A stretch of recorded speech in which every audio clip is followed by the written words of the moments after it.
Welcome to a new episode of the brand called You. Today I have someone who I hold in very high esteem, someone who's quite a legendary manager, and someone who's probably won every single CEO award there is to get in this country. My good friend Antony Jacob. Anto, welcome to the show. Thank you for having me over, Ashutosh. Antony is a chartered accountant. He's worked for ITC as a colleague.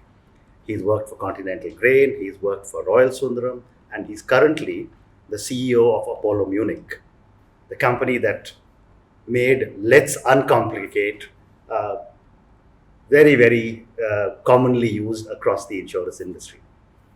So, Anto, as a chartered accountant, you're one of the few people I know who have transitioned from being in the finance function into a general management role, right up to the top and leadership levels. Talk to us a little bit about your early journey as a professional. Right. Actually, the chartered accountancy was a default option. Mm-hmm. I recollect, in school I wasn't too good in my studies, so I had some challenges with my parents. Mm-hmm. College was completely different. I was a topper. Mm-hmm. So this was commerce. And then I went into this common admission test those days. And because I was a topper, I was overconfident. And I went to do this examination CAT Mm-hmm. without preparing. Yeah. And then I didn't make it. Mm-hmm.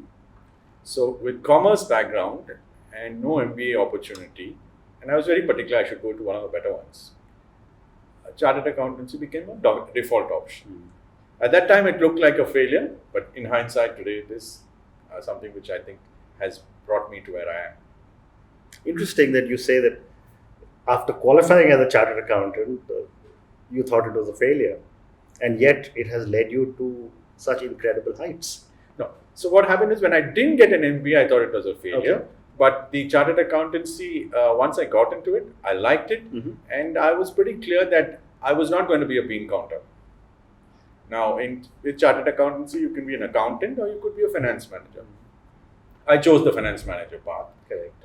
keeping in mind that general management is where I want to end up. And at what stage did you start to transition from being a finance manager into a general manager? I was quite clear right from my school and college that that's where I wanted to be. Right.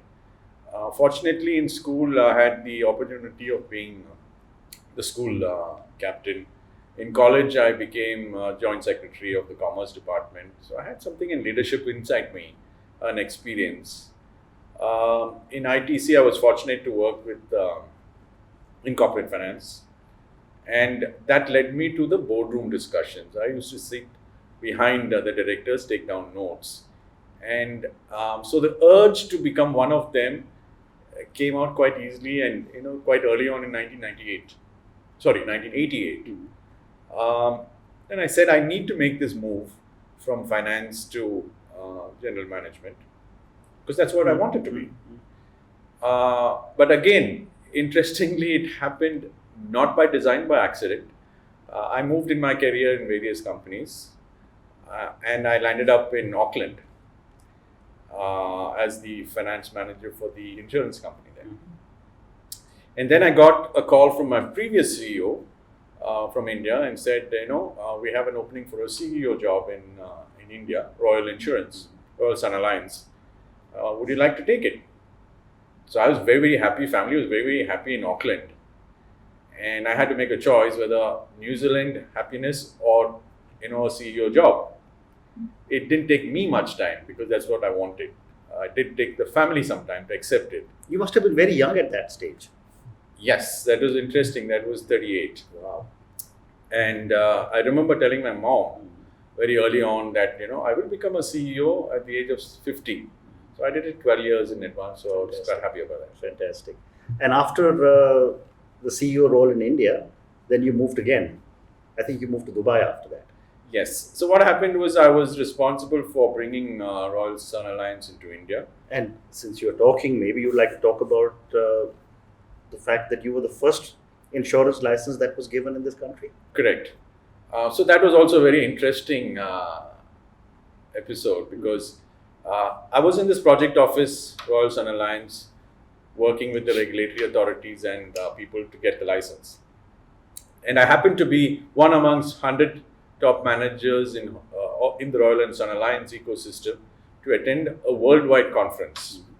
At the end of the conference, the worldwide CEO said, each one of you need to give a commitment. Now, this is in 1998. And my name was Anthony. So with A, I was called up first. Anthony, why don't you go first? Alphabetical order. Amazing. So I didn't know what to say. So I said, I will ensure that Royal and Sun Alliance gets the first insurance license, private sector insurance license in India. I didn't know how the hell I was going to do it and where it was going to come from. But since I made a commitment, I had to really work hard. Yeah. And it worked very, very closely with the then regulator and put in our application first. And we got our license first and we were up and running. Fantastic.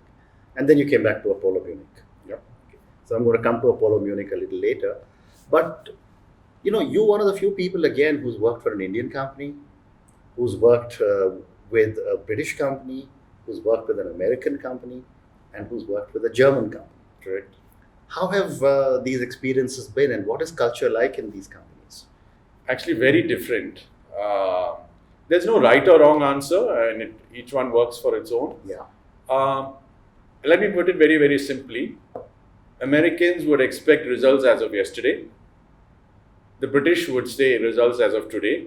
The Germans are okay if you give the results tomorrow. Oh, wonderful. Right? I like the German model because it gives you space, it allows you to think. There's a lot of homework, there's a lot of preparatory work which goes into it, and there's a lot of work which happens on the German side in anticipation of what we're going to present. There is a lot of analysis done before any board meeting, and it's not a surprise that some of the German products are the best in the world. So even on the services side, I like their approach. And staying with your role outside India, you have been an expatriate manager in multiple countries, and you've hired many expatriates as well. Yes. Again, we will talk about your incredible people management skills at some stage. But what is it like to work as an expat and to hire expatriate managers? So let me talk about the first one in terms of hiring expat managers. I remember at one stage when we got our license in Royal Sundaram, I had around 16 expats working for me, and these were personally chosen by me. Now, what I clearly understood is, firstly, you won't necessarily get the best people to come to India because India wasn't a great place to live in, even if it was for a short duration. But you needed people who understood the subject and who could adapt to the change, which meant that it's not just themselves, you also needed to look at their partners or the spouse or the children. So when I interviewed people to come to India, I looked at them, whether they were okay. Yeah. I looked at their spouse, I spoken to their partners or spouse and the children also to make sure that they will fit into this culture. So these were carefully chosen people. Of course, they were outstanding once they came in. But if you didn't get any of these right, if the spouse was not happy, person would not succeed. So I used a completely different approach in terms of selecting some of these people to work in India. Me being an expat was also a very, very interesting experience. One is, expat terms are always very good. Auckland was a great city for us. Our family loved it. And there it was quite different because I think I was one of the few expats in Auckland with the Royal Sun Alliance. And, we as a family sort of adjust to change quite easily. We make friends quite easily, both in and outside the office. So for me, quickly getting into the culture of a new land was pretty easy. I did some homework, and I think everybody does do. They should do their homework before they go to any new country.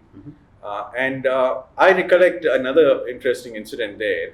I was the finance manager, and we had a Kiwi CEO. And within few days, I got very friendly with everybody, and I invited him home for dinner. And I said, my wife is a good cook. I'd love to have you and your wife home for dinner. He was a bit surprised, but they came along. And we had a great chat. And when others in the office came to him out, the local Kiwi, they said, we don't do this.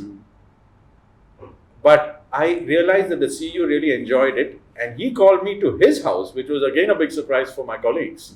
So I think it all depends on how one sort of accepts a different culture and sort of you change, but at the same time you don't lose your own way of doing things. That is so true. That is so true, and that's probably the reason why I've always said that Indians make extremely good expatriate managers anywhere in the world. Absolutely, I think we are very friendly. We are hospitable. We are we are adjusting. We are tolerant. And we're very careful in how we deal with things, particularly when we're abroad. We know how Indians behave in Singapore and how Indians behave in Chennai. Yeah, that's true. So, Anto, now moving to the second part of our chat, which is Apollo Munich. I mean, I think you're a very modest individual, but as an outsider, I do believe that Apollo Munich is what it is today because of Antony Jacob. I mean, I know your stakeholders will listen to this and a lot, but I think I've seen you build the organization from the first brick. So, as the first CEO who has built this company into a $500 million value organization, what were some of your challenges? Yeah, actually, I wasn't the first CEO. There was an interim. There was a CEO, a German person, who was there for some time.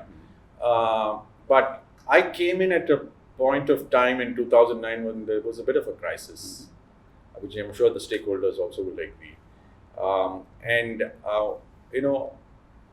I completely disagreed with the then plan, and I said to the stakeholders that we need to redo the plan, and to redo this, we can do it internally, but I would also like an outside consultant. So we used an outside consultant too.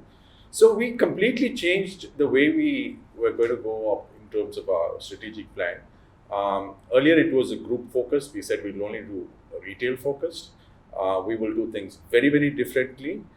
We will uncomplicate health insurance. So this meant that we needed to make sure that we had the right people in place. People understood what we were attempting to do. We said profit first amongst equals. So we were not running over top line. And then we said, let's put ourselves in the shoes of the customer. At that time, it was almost one size fits all.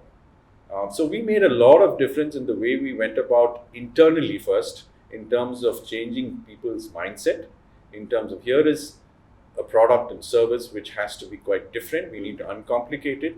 We then understood what our customers wanted, particularly when they had a healthcare issue. We made products which actually serve the purpose. So there are lots of examples I can give you in terms of let's uncomplicate. For example, we were the first to bring in lifelong renewals. Now, earlier to us, there was a dead end. The file would close when you're 65 or 70. And we said, no, that's the time you need insurance. Correct. So we said lifelong. There was a time when, if you made a claim, you were penalized at renewal time. Either you didn't get a renewal notice or you were loaded with the premium. We said, no, we're in the business of paying claims. So why should we penalize the customer? So we did a lot of things very, very differently. We challenged the status quo. And that's a culture which we built internally. And every department sort of went with the flow. And I think that's worked for us to our advantage. Well, I guess that's one reason why I moved my insurance to you and, have stayed. Basically to say that as I get older, there is one company which will look after me. Absolutely. And then we can go on, there were some disease-specific products which we brought in. There was somebody who called me and said, I'm a diabetic and you guys are refusing my policy, right? Refusing to even give me a policy. And I said, sir, you're right, but you have actually given me an idea. So I went back to our internal team and said, I don't want to listen to people who are saying we can't give them a policy. Can we find solutions? And I don't want it tomorrow. Let us take time. Let's do one step at a time. So we have policies today with zero waiting period for diabetics. So our approach was, be very different. Cater to the actual needs of our customers. We do a lot of research before we come up with new products. And how important is a good management team? I mean, you've often spoken about, having great management teams. So obviously, you've had a really, really strong team with you in Apollo Munich. Yeah. So I think having a really good team is very, very important. And I've been lucky in different situations.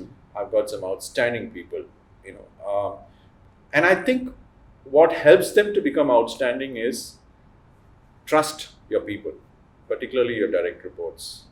Give them space to operate. Third is back them when something goes wrong. Let them innovate. Be a mentor. These are some things which I have done, wholeheartedly, and I think they've paid dividends. I have a team now with me. I think almost all of them have been there right from the beginning. Wow. I haven't lost too many people. I think I lost one direct report on my leadership team, and people who are currently my direct reports have been there for a very long time. And I think they believe in this, and I think they are also imparting the same thing to their direct reports. So there is a lot of attachment of our people to the organization and to the brand. We are not the best paymasters, but still people are with us. Because it's often said that people stay with the organization not because of the company, but because of the boss. Yeah. And you seem to epitomize a good boss. But is this how you retain your people? Yeah, I think it's the way, it's not just me, and I think all our leaders sort of buy into this. So it sort of goes across the organization. We have now about 4,500 people across the country, and I think it needs to come from the top. But at the end of the day, it will only work if it goes down the line. And we sort of ensure that this is well understood in the first place, well recognized and rewarded in terms of these behaviors and values which we have sort of earmarked for the organization. Outstanding. And I was reading a little bit about you before we started talking, and I read that 11 of your direct reports over the last so many years have become CEOs. Right. Would you like to take credit for that? I would take some credit. I love that piece. There is no better satisfaction than that. When you are able to groom people to take up leadership positions. And I'm so happy for people. I have people who have worked with me for the last 15, 20 years who are currently CEOs in Australia, Middle East, Africa, Sri Lanka, and in India. And I think I did something to get them to where they are. But that's a sense of satisfaction. And it's not just the CEOs. I had one time a receptionist in the office who was very good actually, and then she is today in America working in a pretty senior job in American Express. Amazing. A terrific feeling of satisfaction that you're able to give the foundation which can lead people to bigger jobs. Correct. I have another person, and this is a very interesting story for the audience here, is when we had the project office in Claridge's Hotel, Royal Sun Alliance, I had a security guard at night, day and night. This guard one day came to me and said, "Sir, I'm anyway hanging around in this corridor in Claridge's Hotel. There's a computer in the reception. Can I use that computer to learn?" So I said, "This is an interesting one and a rare one." I said, after I checked with the others, we said, "Okay, you can do this on the computer. You can, if you wish to learn it, learn." Amazing story. This guy is one of the best back office operators in Apollo Munich today. Wow.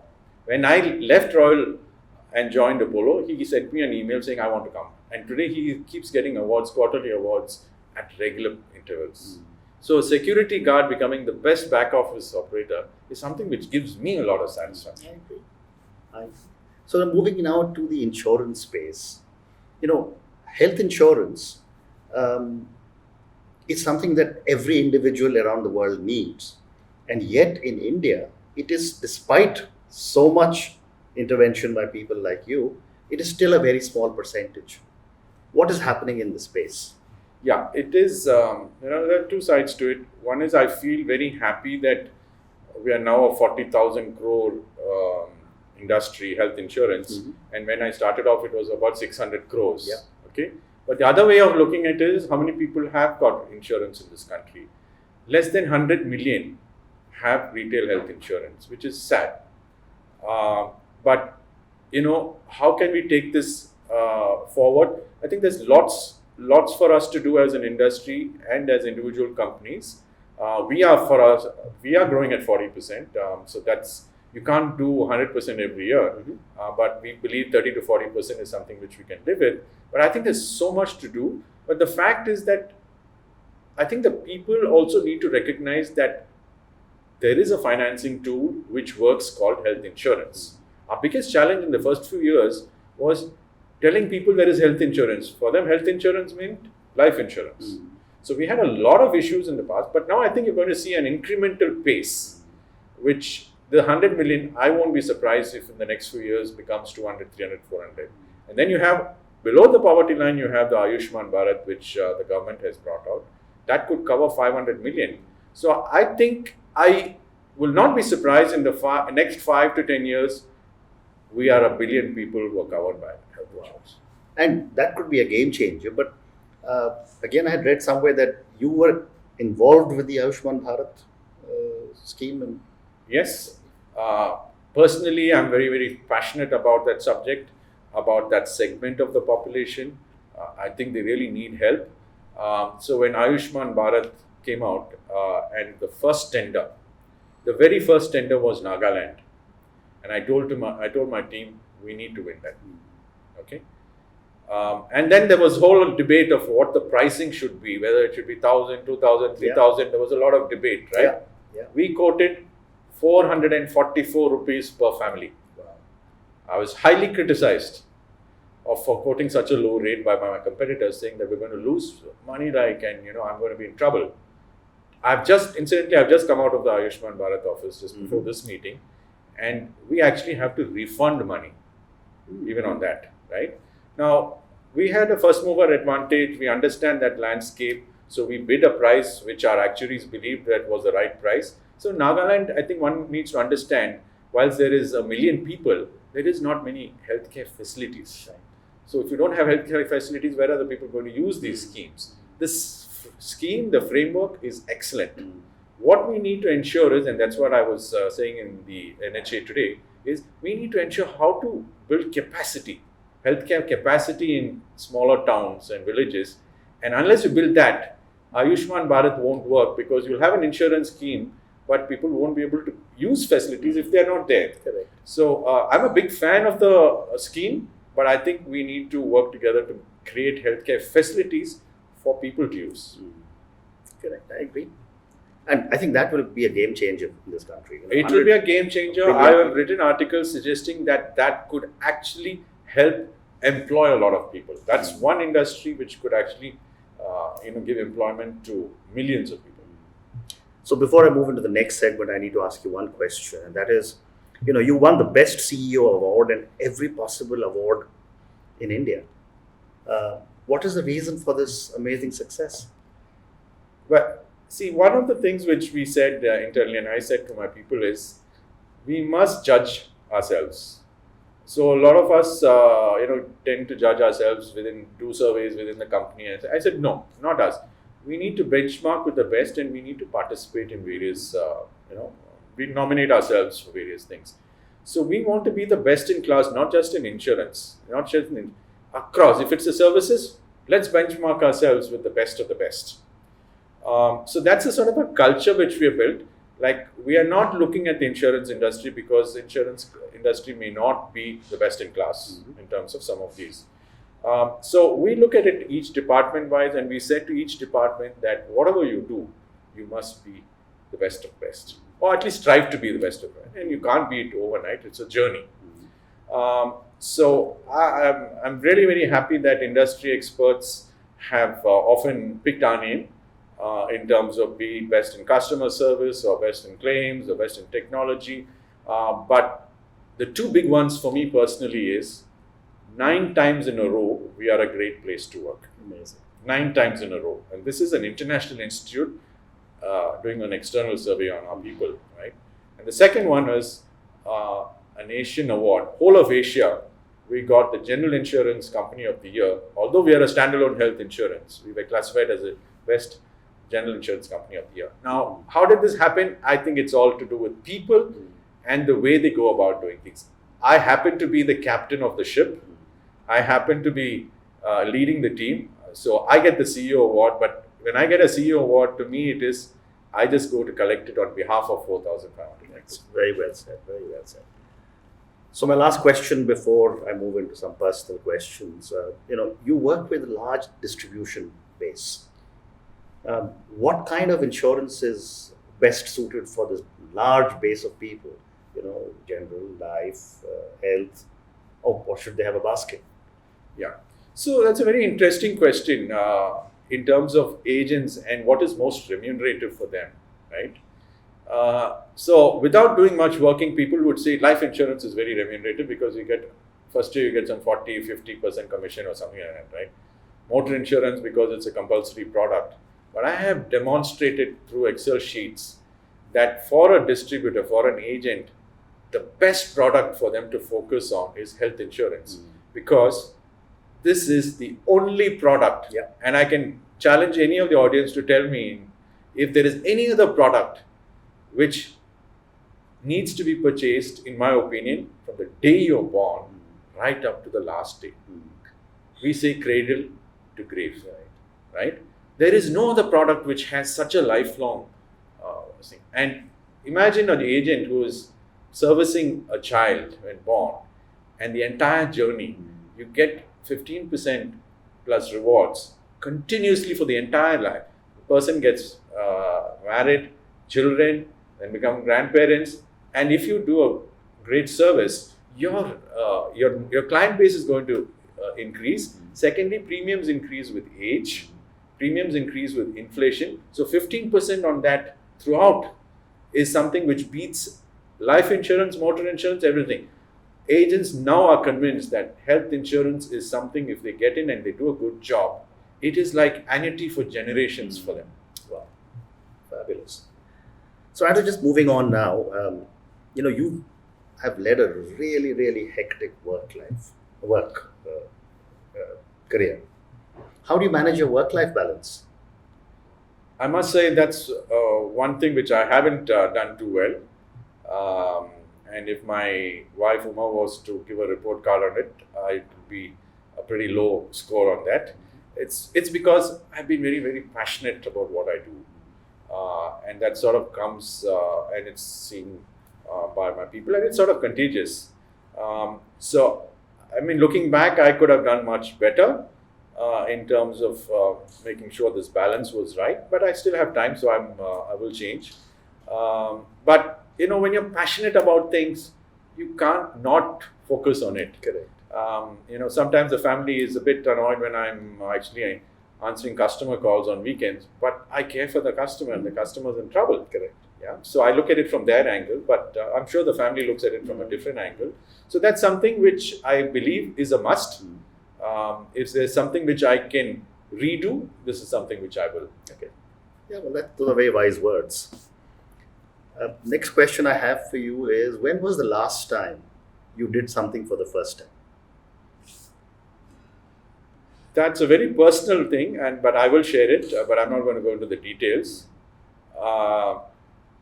I cried. Okay. I cried not very long ago. Okay.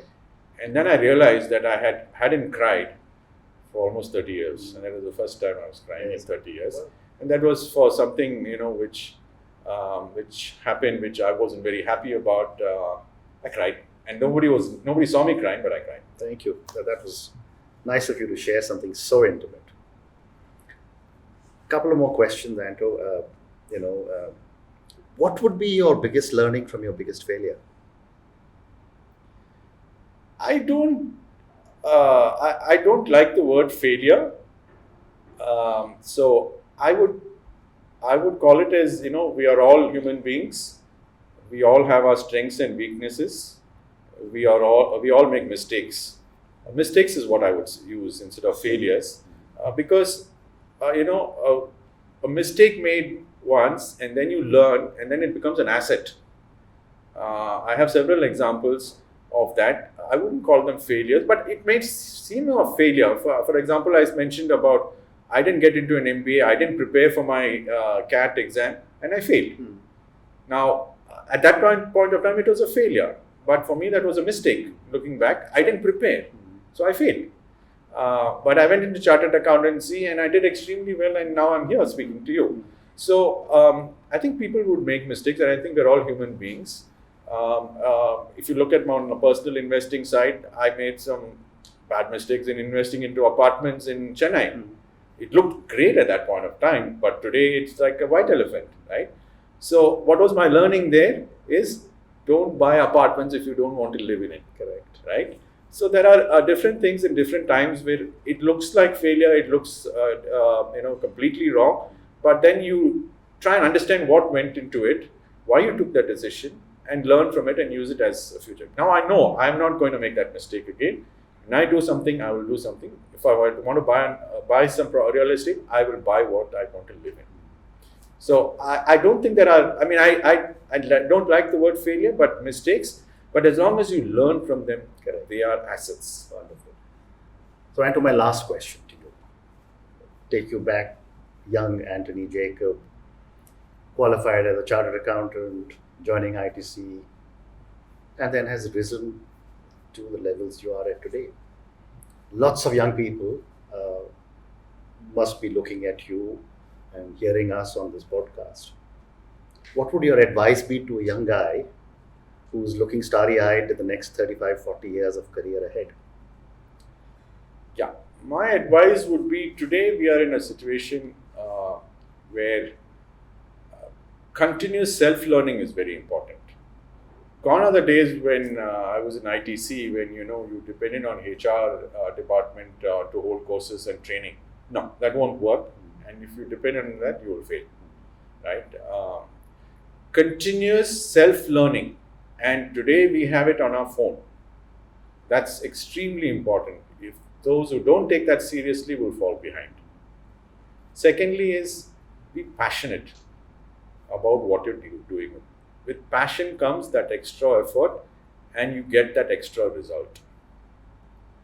Third is, in this world, you must know how to manage change, because that's the only constant. And things are changing every second. Technology is changing the way we live, the way we work. Change management is extremely important. Lastly, if you're ambitious, you need to be mobile. You can't be in the same city where you were brought up and say that's what you want to go, because you wouldn't go too far. Some might, but generally you won't. My advice is, be flexible, be mobile. And lastly, I want to add one last one is, to do all of this, you need complete family support. Okay. Your spouse and your children need to back you. So make sure that they understand where your passion is. Make sure that they are on the same page as you are, and then I think you will succeed. So I'm going to ask you one more question, and that is that, in your life, have you had a mentor? And if yes, do you think people should have a mentor? I have personally not had mentors, but I have a lot of friends who act as mentors.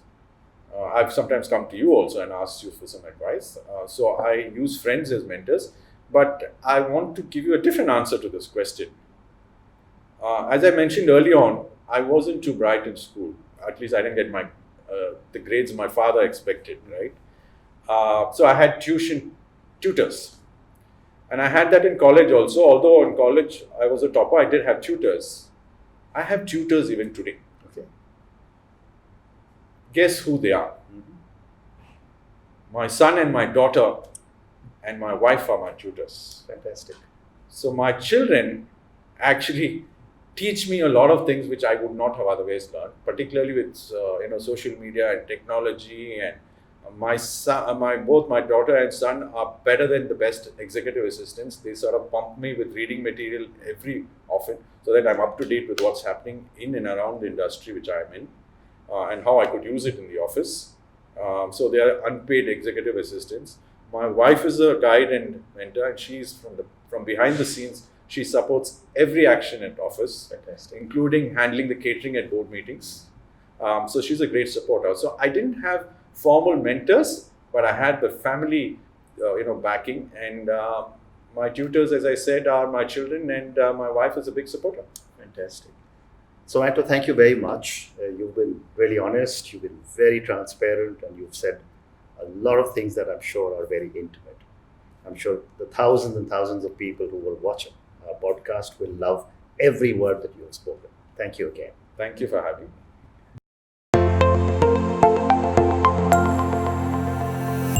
Thank you for listening to the Brand Called You podcast. Be sure to visit tbcy.in to join the conversation, access show notes, and discover fantastic bonus content. You can follow us on YouTube, Twitter, Facebook, and Instagram. Simply search for The Brand Called You. Thank you and see you next week.